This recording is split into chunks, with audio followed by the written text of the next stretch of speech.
5 easy tricks to stay calm in a stressful situation. Being able to keep level-headed in a stressful situation is an incredibly powerful gift. This is what will allow you to best deal with the situation, and it is what will help you to rise to a position of leadership within any given group. The only problem? We are biologically hardwired in a way that makes this very difficult. Our bodies react to stressful situations by releasing hormones and neurotransmitters designed to get our hearts racing and our blood pumping. This makes it very hard indeed for us to remain calm. Here are 5 things you can do to overcome that urge. Detach yourself. One great way to remain calm and to make sure you act sensibly is to try and detach yourself from the situation. By this, I mean that you effectively remove your personal stake in the situation by asking not what you should do, but what a person should do. Try to judge the situation objectively and in a removed manner. Breathe. Breathing more deeply and more slowly will bring into action your rest and digest state through the parasympathetic nervous system, and it will counteract some of the physiological changes going on in your body right now. Ask yourself the best scenario. Having a clear goal can often help you in a high-stress situation. Instead of floundering, first, task yourself with asking what the best outcome you could achieve is. Then, take steps to help yourself get to that point. Accept failure. Another thing to do is to accept the possibility of failure and be okay with it. Be okay with being hurt, with making matters worse, or with being shouted at. Very often in a stressful situation, we find ourselves so worried about potentially making matters worse or making ourselves responsible that we end up frozen in indecision. Pick a decision and act on it. So, with that in mind, the final thing to do is simply to take these matters into your own hands. That means acting on whatever it is you have decided to do, and it means not spending any more time considering the possibilities. Our anxiety actually comes from picturing events and specifically picturing the worst-case scenarios. As far as our biology is concerned, this makes it as though the worst-case scenarios were happening. So, instead of thinking, just act. 5 style tips that will boost your confidence. The way you look and the way you dress can make a huge impact on the way that you come across and the way that you feel. We judge books by their covers all the time, even though we know better, and first impressions are terribly hard to shake. But it goes deeper than that and becomes a matter of self-fulfilling prophecies. If you feel good about what you wear, and if you think you look good, then you will walk taller, speak louder, and generally present yourself in a manner that makes you more impressive. And that changes the way that others react to you and the confidence they put in you. This in turn makes you feel even better about yourself. So it's what you call a virtuous cycle, where one positive change to your outfit can result in a cascade of changes to massively impact how you act and feel. Here are 5 tips to set you on your way. Get a good haircut. And go regularly. This can make a massive difference to your overall appearance. Having long hair with split ends or hair that's just too overgrown to style properly just makes you look a little messy and as though you rushed out of bed. Not a good look. Wear good shoes. Get a good pair of shoes and a good bed, because if you're not in one, you're in the other. Many people judge others on the basis of their shoes, and this is something we wear nearly every day. Invest some more money here than you do elsewhere in your wardrobe. Wear something loud. Guys, every now and then it's a good idea to wear something a little louder, whether that means a white suit or a bright shirt. It says you're confident and not afraid to be the center of attention. And women, try wearing a little red lipstick or some big heels. Again, loud choices make you appear proud of your new look. Fewer, nicer items. It's far better to have a few high-quality items than lots of low-quality ones. People can see the difference. Be comfy. But finally, make sure you're also comfortable in what you wear. If you wear uncomfortable clothes, then it will play on the back of your mind and it will interfere with your performance.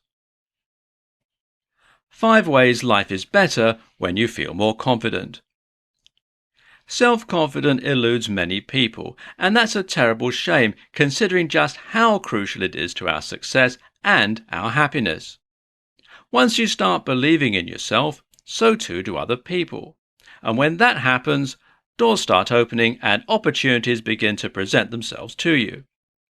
With that in mind, let's take a look at some of the ways that life gets much better once you have rock-solid confidence in yourself. 1.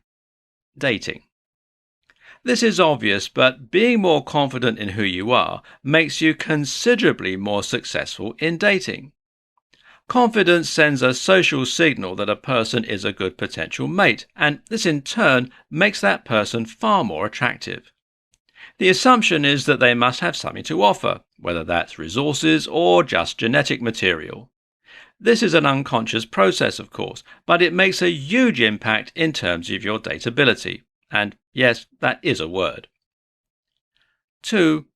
Appearance. Believe it or not, being more confident makes you physically more attractive. This happens in countless subtle ways as you take on a more confident body language, and as you start to dress in a more confident way too. 3. Career. Confidence gives you the gumption you need to put yourself forward for things, to take risks, and to speak up.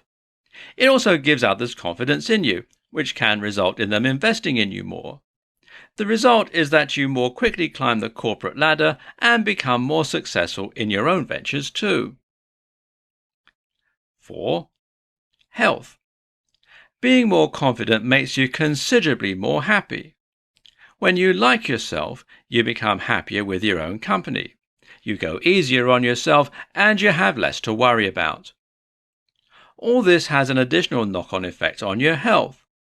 Less stress and anxiety and less depression all help to increase your immune function and to reduce your likelihood of becoming ill or even injuring yourself. 5. Relationships. Your dating life will start going better when you're more confident, not to mention your sex life. But so too will your relationships elsewhere. Being more confident means you'll be less clingy and less defensive, which makes it easier to make friends. It also means you'll be more assertive, meaning others are less likely to try and take advantage of you. And it will make you a more effective leader too. Confident body language for anyone.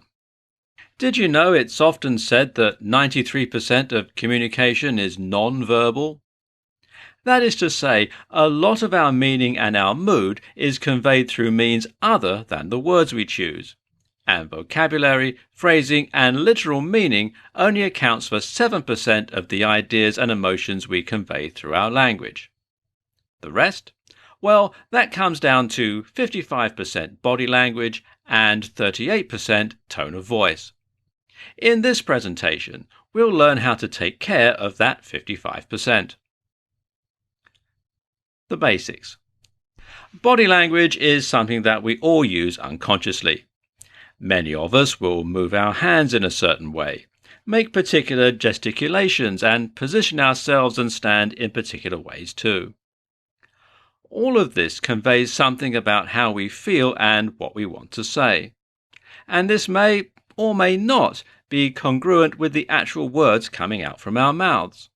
Of course, if the body language we're giving off says one thing and the words we're saying mean something else, then this calls into doubt our reliability and our truthfulness. For instance, if you're trying to put on a tough show but you're speaking in a nervous, shaky voice, then you'll come across as highly unconscious. Likewise, if you speak confidently but your body language is bad, that will give away the game. What makes for confident body language? A number of things we can do with our bodies will make us appear confident or otherwise. On the whole, for instance, it's generally agreed that taking up more space makes us seem more confident. Likewise, so does exposing your most vulnerable areas. Leaning on something or touching something makes you seem possessive of that item. So if you're leaning nonchalantly in a doorway or you're slumped over a sofa with your legs apart, then these things will make you appear more confident. Conversely, if you put up a guard by crossing your arms, if you look downward, and if you bring your knees together, this makes you look vulnerable and shy. Do keep in mind that body language is best read in clusters. Certain things make you seem more or less confident, but there are other factors that might be at play. For instance, if your arms are crossed, then this might simply be because you're cold. It's about the big picture and what all that information says collectively about you. How to be more assertive while still gaining respect. Often, we are stuck between a rock and a hard place when it comes to our interactions with others. More specifically, we are often forced to choose between being assertive and standing up for ourselves and being nice. In other words, these two options often seem mutually exclusive. It seems as though being nice often comes with the prerequisite that you should also be a pushover. This is something of a problem, seeing as most of us want to be treated with respect and not become a human doormat. But likewise, most of us also like to think of ourselves as nice, decent people, and we don't want to cause anyone else undue harm or upset. In this presentation, we'll discuss how you can be assertive while at the same time inspiring respect in others. Keep your cool. Assertive is a good word because it's subtly different from aggressive or angry. When you are assertive, you are simply asserting yourself, which broadly means you're stating what it is that you want or how you feel. This is different from being passive or inactive and letting things just happen to you. But it's also different from being angry, aggressive, or explosive. When we lose our cool and shout and rave, we actually come across as a little unhinged and certainly rattled. These reactions do not help us gain respect because they just make us seem out of control. Know what you want. In order to assert, you first need to know what it is that you wish to assert in the first place. In other words, if you're making some kind of point or you're putting the world to rights, then you better know exactly what it is that you're trying to say. Raging because you're unhappy with a situation makes you seem like a whiner or a crybaby. Instead, tell the person who has wronged you what you want and what you expect them to do about it. Don't make excuses. A lot of people will tell you never to say sorry. That's a big commitment, so I wouldn't necessarily go that far. But what I would say is that many of us say sorry too much, and it can actually make us seem a little weak at times. Instead of apologizing then, be willing to ruffle a few feathers sometimes.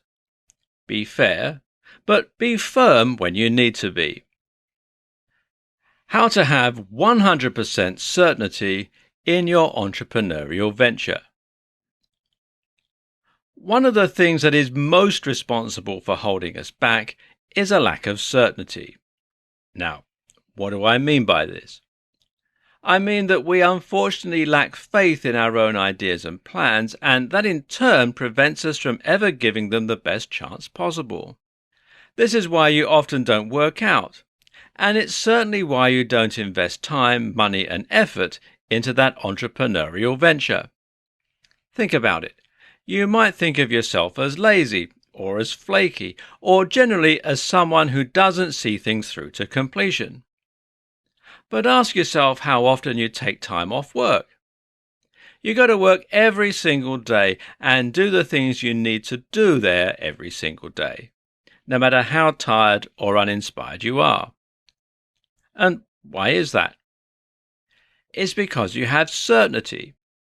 You're willing to invest that kind of time and effort because you know that you'll get paid every single day.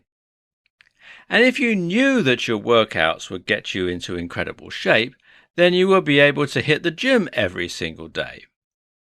We don't because we think we'll give up before it happens, or because we don't trust in the routine or in our own bodies. If you knew that your entrepreneurial venture was destined for greatness, you would find time every day to make it happen. So, how do you know? 1. Redefine success. Rethink what success means to you. Perhaps you don't need to be super rich. Aim for something lower to begin with and be happy to reach that point. You'll probably find that you can be just as happy this way. 2. Follow a blueprint. Being an entrepreneur doesn't always need to mean breaking the mold. In fact, a lot of the most successful businesses simply recycle well-known strategies and well-known methodologies. Open up a high street store. Open up a hair salon. Take a business that you know works and then, do that. 3.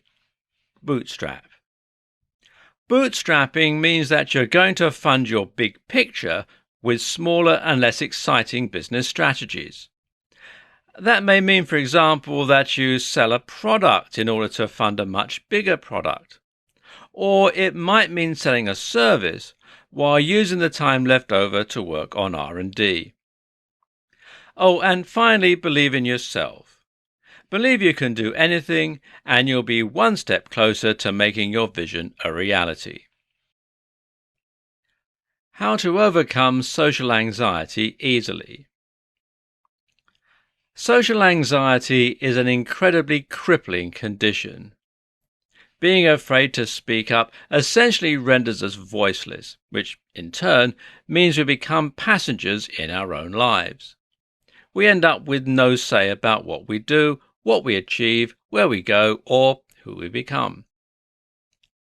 So, what can you do to start kicking some ass again? Let's take a look at how you can become socially bulletproof. Understand where social anxiety comes from. Social anxiety comes from a desire not to be embarrassed, shamed, or hurt. This is an evolutionary response that is intended to prevent us from making matters worse and to protect us from damaging our own likelihood of survival. When we want to impress someone or make a good impression, we begin to picture all the ways that the interaction could go wrong. And in doing so, we end up triggering a fight or flight response. Only this freezes our ability to make a rational decision and makes us more likely to embarrass ourselves. So, what can you do to prevent this fate? Practice makes perfect. The first objective is to discredit the worst-case scenarios that you're picturing in your head and to start picturing the best-case scenarios. Start picturing yourself impressing the people you're talking to and making a great impact. Now, that's easier said than done, though, seeing as this reaction is something that has become deeply ingrained. And this is why we might use a technique from cognitive restructuring that is known as hypothesis testing. This means you test the notion that you might embarrass or upset yourself and thereby prove to yourself that you're wrong. And you do this by facing those fears and by testing the worst case scenarios. So, for example, if you were worried that you're going to embarrass yourself by stuttering, then you could test that theory by purposefully stuttering in conversations. Do this enough times and you'll prove to yourself that no one laughs and no one thinks less of you. After all, times have changed since our limbic systems evolved. The problem, of course, is practicing all this in a way that won't cause lasting damage. So try going to more parties where you only know a few people. Try speaking to strangers in the street or in stores. And each time you do, practice putting yourself out there and even intentionally embarrassing yourself. That's how you become desensitized, and that's how you become socially limitless. How to speak more confidently in any situation. Talking is something that most of us do on a daily basis. As such, most of us will probably say that, for the most part, we feel pretty good doing it. We can talk to our parents, our friends, our partners. But then, when we really need that gift of the gab, it can end up letting us down. This is what happens when we're in a physical or verbal confrontation. It's what happens when many of us go on dates, and it's what happens when we're in interviews. The problem isn't talking. The problem is talking confidently. So in this presentation, we're going to look at how you can always do that, no matter the circumstances. Tip 1. Stand up. The first tip is to fix your body language, and specifically, that means you should stand more erect with your chest somewhat puffed out. Doing this will immediately make you take up more physical space, making you more dominant and helping you to at least seem more confident. At the same time, this will help with the acoustics of your voice and mean that everything you say comes out louder and more clearly. Tip 2. Speak more slowly. The more nervous we are, the faster we tend to talk. This has the effect of making our voice sound higher pitched, weaker, and ultimately less confident. Your job then is to try and overcome this by speaking more slowly. This makes you sound instantly deeper and more confident, and it makes the content of what you're saying seem more considered and trustworthy. Tip 3. Breathe. If you are panicked and if you're shaking, then you will sound nervous. That stands to reason. Try to get your physiological response under control then. The best way to do this is to breathe more slowly and more fully, which will help to get your parasympathetic nervous system back under control so that your heart stops racing. Tip 4. Relax. When you are nervous, the release of hormones and neurotransmitters tends to make you tense up and become more physically anxious. By relaxing, you can counteract this fact and you can loosen the muscles around your throat and vocal cords, making you sound deeper, more powerful, and more confident. And finally, tip 5, make eye contact. Often the best way to become more confident is to act more confident until that becomes a reality. And one of the best ways to act more confident? Make eye contact with whoever it is that you're talking to. Quick ways to boost your confidence. Want to raise your confidence and raise your game? It takes a long time to address the kinds of deep-seated insecurities that lead to chronic low esteem. But that said, there are some things that you can do right now that will have short-term and immediate benefits to raise your confidence. Let's take a look at some of the best. Adopt a power position. Using larger body language exhibits more confidence, but it also actually triggers the release of testosterone and other chemicals that make you feel more assertive, aggressive, and successful. Remember something you did well. Think about the last time you absolutely killed it and try to remember that occasion. Now live in that moment for a while and let it psych you up into the same mental state you experienced the first time round. Work out. Work out makes us more confident in a whole ton of different ways. Not only does working out trigger the release of adrenaline, testosterone, and more hormones that boost confidence, but it also makes us feel good because we've done something productive. Which leads us to the next point. Do something productive. Just doing something quickly that will offer a quick win is a great way to raise confidence too. Make the bed, tidy the kitchen, shoot off a quick email, get something done and feel good about it. Listen to some music. There are a lot of music tracks out there that are built around raising your confidence and self-esteem. Might I suggest some tracks by the artist Stan Bush, which are all about killing it? Spend time with friends. If you have just a little bit of time to build your confidence, then try spending some time with friends or a partner, anyone who makes you feel good about yourself. As a side note, you need more of these kinds of people in your life and fewer of the ones that make you feel worthless. Do something scary. Even better than quickly doing something productive is to quickly do something that you're normally afraid to do. This is an even more powerful quick win. It could mean that you give a talk in public or that you attempt a backflip. Facing fears ultimately diminishes them. Finally, fix up your look. The way we look has a big impact on the way we feel. Fix up your outfit. Get a haircut or have a shave.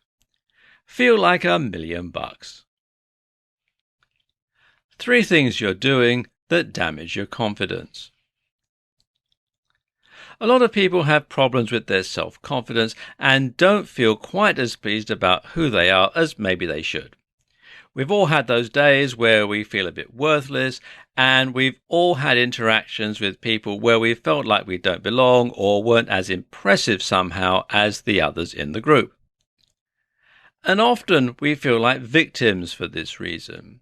We feel as though we've been dealt a bad hand to have such low self-esteem. But guess what? You might also be somewhat responsible. Not only is it your responsibility to dig yourself out of that pit, but you might also be the one who put yourself there in the first place. In this presentation, we'll cover 3 things that you're doing that damage your self-esteem. Replaying uncomfortable experiences. When someone says something cruel about you, how do you react?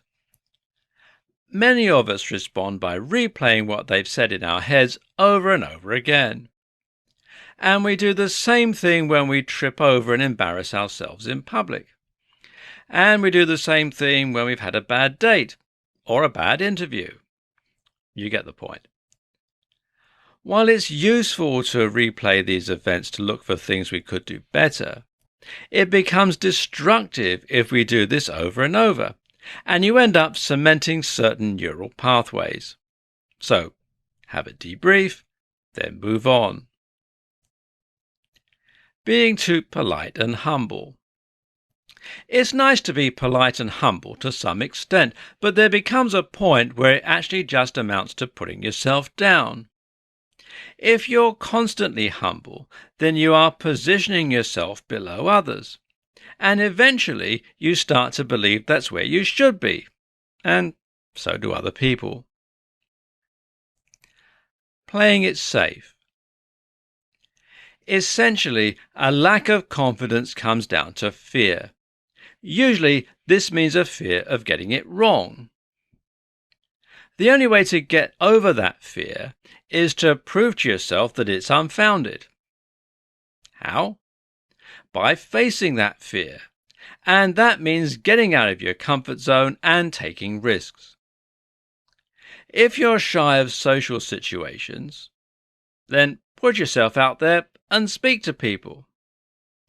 If you're unconfident in doing DIY, then grab that drill and start getting to work. This takes courage. And ultimately, courage is the number one tool for vanquishing a lack of confidence.